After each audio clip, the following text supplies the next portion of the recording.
The statements we're about to show you are from the Holy Quran, and is said to be the official, unchanged, pure word of God, revealed over 1400 years ago. Claiming to be the word of God is a heavy statement, and without proof, or if a single contradiction is found within the book, the apparent word of God will be proven false. So without further ado, let's put the book to the test.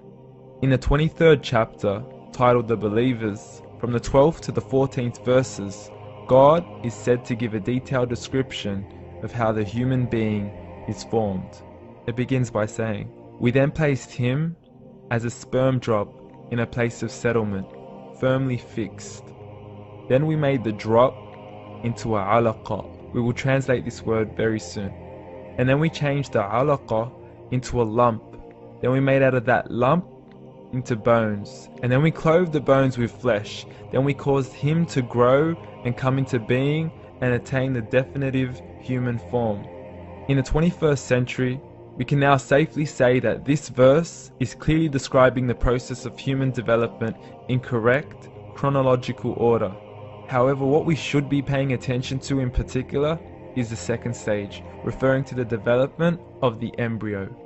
The specific word used to describe the embryo in this verse is the word alaqa. The word alaqa, when translated into English, can mean three separate things. Firstly, a blood clot, or to be suspended, that is to be hanging or clinging to something, or thirdly and finally, a leech. Now, all three definitions don't come anywhere near what we perceive to be the human embryo. So, why are these words used, and what significance do they share with the human embryo? Can the embryo be described as a blood clot? Well, what do you think?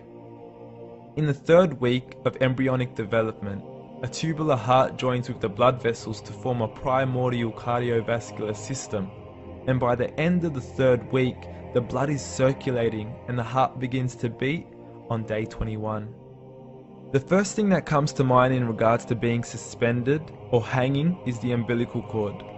But we can't use that example because we are simply referring to step 2, before the baby has even formed. But we now know today that the umbilical cord is formed from the connecting stalk. And the connecting stalk is formed as soon as the embryo is formed. The embryo's connecting stalk has even been described by John Allen and Beverly Kramer as an object to suspend the developing embryo in the extra-embryonic column. So an embryo is suspended and does have a strong resemblance with a blood clot.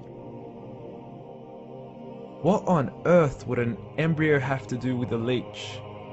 Figure A shows the structure of an embryo at 25 days.